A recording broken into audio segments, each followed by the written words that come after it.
Hola mis queridos alquimistas, ¿cómo están? Espero que estén mejor y cada vez actualizándose más en su mejor versión.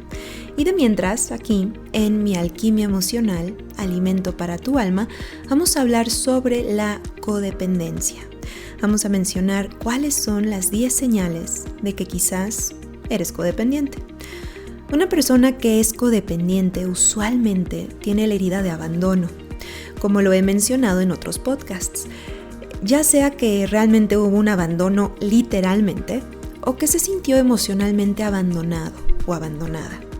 Es decir, no visto, no reconocido, no valiosa. Por lo tanto, el tener esta herida, la persona se puede hacer o víctima o se puede hacer controladora. Cuando se vive esta herida del abandono o de no sentirse valiosos y suficientes, generalmente estas personas buscan una aprobación constante, el que lo miren, el que lo vean, lo reconozcan y que las personas en su vida a toda costa no se vayan de ella, especialmente las personas con las que tienen una codependencia, porque de pequeños se sintieron sin recursos emocionales para poder solventar ciertas situaciones donde les hizo falta ser acompañados, ser vistos o simplemente sentirse valiosos e importantes. Y cada quien ve las cosas de acuerdo a su perspectiva, de acuerdo a cómo cada quien la vivió. Todo depende bajo qué gafas o qué lentes tú viviste una experiencia. Porque hay hermanos que pueden vivir lo mismo en casa y tomar la experiencia de una manera completamente distinta al otro.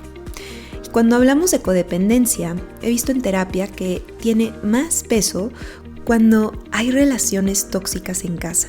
Por ejemplo, por nombrar algunas, como que papá o mamá fueron alcohólicos o que alguno de los dos padres toleró estar en una relación a pesar del maltrato verbal, psicológico, emocional o físico.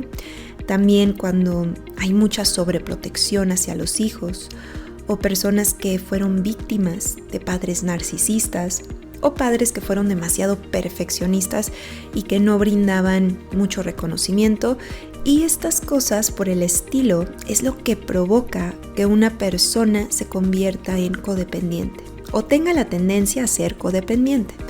A mí me gusta describir la codependencia como un bastón o como una pared. Son personas que necesitan de otras para poder estar bien. A veces usan a las otras personas como bastón para sentirse bien, para tener validación, para sentirse importantes o sentir que pueden en la vida en general. Porque son personas que piensan que no pueden solas, porque él o ella sintió en la niñez que no podía solo o sola. Es una sensación de sentirse desválido. Por lo tanto, de manera inconsciente, piensa que necesitan al otro por la carencia emocional que tuvieron. Y cuando doy el ejemplo de la pared, es igual. Es una persona que necesita recargarse en alguien, pone todo su peso, es decir, sus expectativas, sus sueños, necesidades en otra persona. Por eso, imagínate ahora a una persona recargada en una pared. Si te das cuenta, la mayoría de su peso está en la pared, está literalmente apoyándose en ella. Y ahora, ¿qué pasaría? Como en las caricaturas, por ejemplo, que la pared desapareciera. La persona se cae, ¿cierto? Porque puso la mayoría de su peso en ella. Y eso es lo mismo con las personas codependientes. Ponen todo su peso en una persona o en una cosa. Y cuando esa persona se va o siente que se va o se está yendo, sienten como si ellos mismos se cayeran o como si se les cayera el mundo encima. Y claro, porque su apoyo, toda su energía está en esa persona. ¿Y qué es lo que necesitas hacer? Encontrar tu centro para no caerte. No apoyarte en una pared ni ayudarte a caminar con bastón emocionalmente, sino encontrar tu centro. Si tú estás en tu centro, puedes moverte como quieras y hacerlo con mucho más fuerza incluso. Y esto yo lo veo mucho en el baile. Antes de ser psicóloga y comunicóloga, yo quería ser bailarina y bailar toda la vida profesionalmente. porque desde niña había estado en ballet, jazz, hip hop y en otras clases de baile, y yo pensaba que mi camino era por ahí, la danza. Otro día les contaré esa historia de mi camino por el mundo de la danza. Pero bueno, por lo tanto, tenía que aprender a bailar distintos ritmos para seguir mejorando. Y cuando empecé a aprender tango, uno de los bailes más difíciles de aprender, me acuerdo que mi maestra me decía: María, no pierdas tu centro. Y yo no le entendía. Yo pensaba que estaba en mi centro siempre, pero no, me salía de mi centro fácilmente. Hasta que me explicó mejor y me dijo: a ver, si tú abandonas tu centro, no vas a poder dar el siguiente paso firme y con más fluidez. Porque si él, o sea, la pareja con la que bailaba y practicaba, si él te quiere dar una vuelta o te quiere jalar hacia un lado, no va a poder porque siente tu peso. Y si tú colocas tu peso en tu centro, no solo vas a poder girar tú sin caerte o tambalearte, pero también él se va a sentir más libre para poder guiarte y apoyarte en los pasos más difíciles.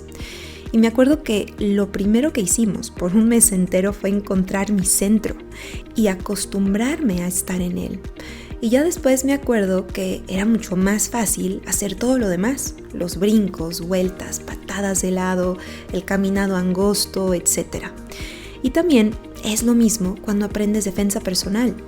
Tienes que encontrar en tu cuerpo el punto donde estás en equilibrio para que ninguna persona te saque de él. No importa por dónde te ataque. Así que sin más, vamos a decir los 10 puntos, las 10 señales que pueden ayudarte a identificar si eres codependiente. Punto o señal número 1. Te da miedo tomar iniciativa en decir, hacer, hablar, y te da miedo también hacer enojar a los demás. Un punto crucial de la codependencia, aunque parezca tonto, es el que no quieres hacer enojar al otro.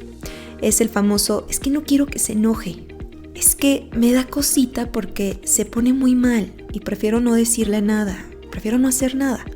O el famoso: es que me da flojera cómo se pone, entonces ¿para qué le digo algo?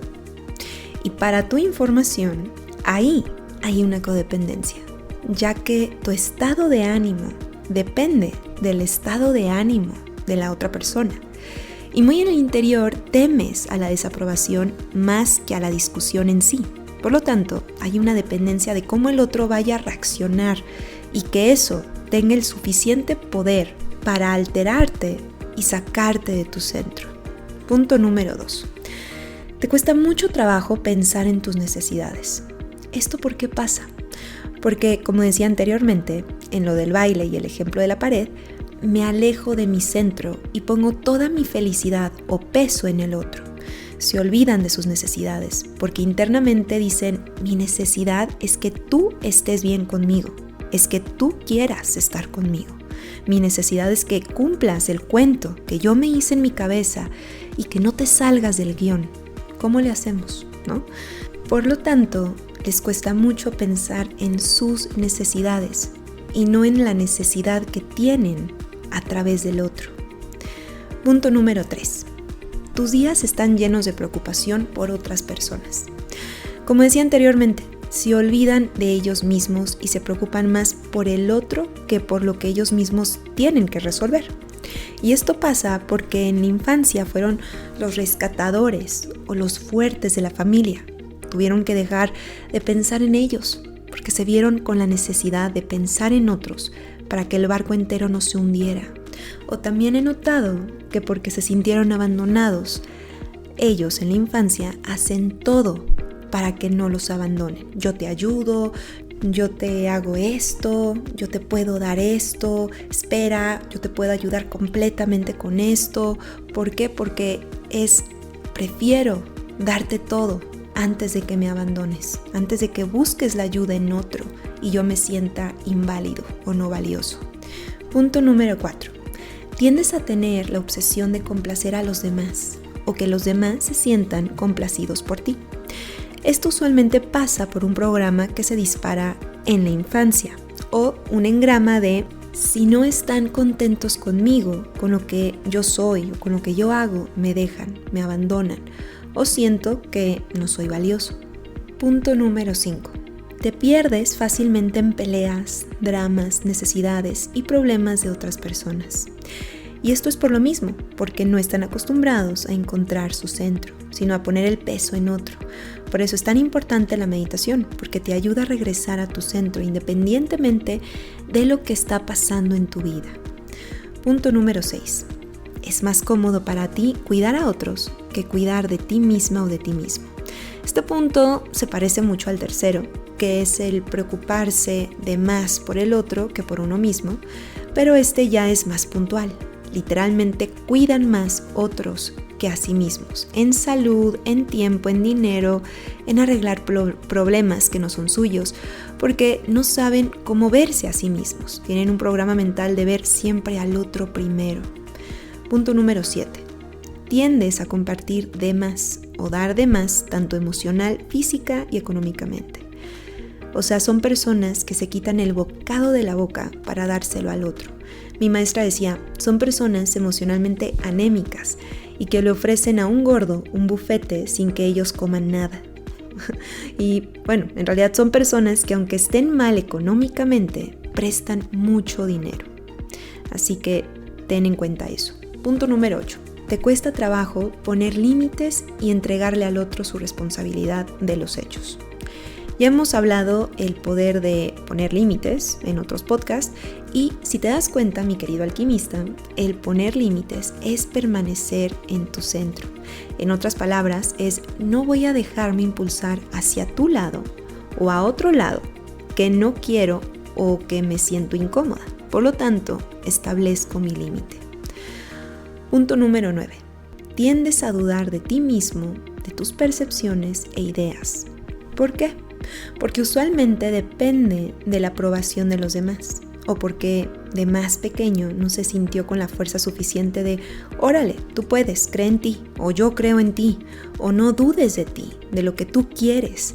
O también pasa de que los padres invalidaban mucho lo que decían. Por ejemplo, tuve una persona en sesión que era muy segura para unas cosas, pero muy insegura para otras.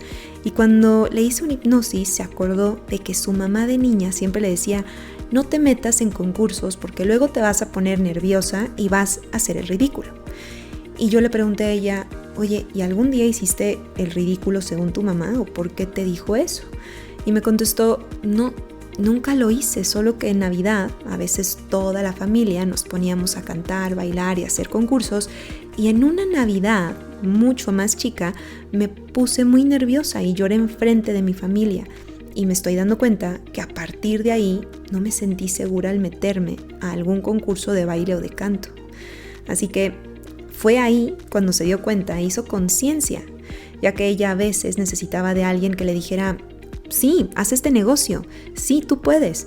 Ella a veces necesitaba un empujón de alguien más para sentirse segura a dar el paso que ella ya sabía que tenía que dar y que podía dar. Sin embargo, necesitaba que alguien le dijera, órale va, hazlo, sí puedes, ya que su mente subconsciente guardó el mensaje de no hagas esto porque sabes que te va a ir mal o que te puede ir mal, que puede ser el ridículo. Y como diría Enrique Corbera, el inconsciente es inocente y se toma las cosas muy literal, no sabe dividirlo en un área. El inconsciente es tan inocente que lo aplica en todo y lo hace de manera literal. Número 10. Quizás fuiste criado o criada por un alcohólico o por un narcisista o un padre que invalidaba muchas cosas que eras o que hacías. Esto lo dije al principio del podcast, pero creo que este punto es muy importante. El cómo fuiste criado y el hacer conciencia de los mensajes de amor, entre comillas, que recibiste. Esto tiene todo que ver. Yo veo a muchas personas en sesión que tienen una relación codependiente o están con personas narcisistas porque vivieron eso en su infancia. Por lo tanto, es algo conocido a nivel subconsciente y tenemos que quitar esos programas para poder crear unos nuevos. Así que ya saben, si crees que eres una persona codependiente, lo más importante es ser consciente y después encontrar tu centro. Es necesario sanar el programa inicial y las heridas que dejó para poder así sanar y recobrar el equilibrio interior. Y bueno, mis queridos alquimistas, esto es todo por hoy. Y ya saben, si quieren una sesión conmigo de hipnosis, Psyche, biodescodificación, psicoterapia, puedes encontrar mis datos en Instagram, Facebook. Estoy como Marifer Pérez Psicóloga y ahí pueden encontrar mis datos para contactarme. Como siempre, les mando un abrazo lleno de alquimia y nos estamos escuchando aquí mismo en Mi Alquimia Emocional, Alimento para tu Alma.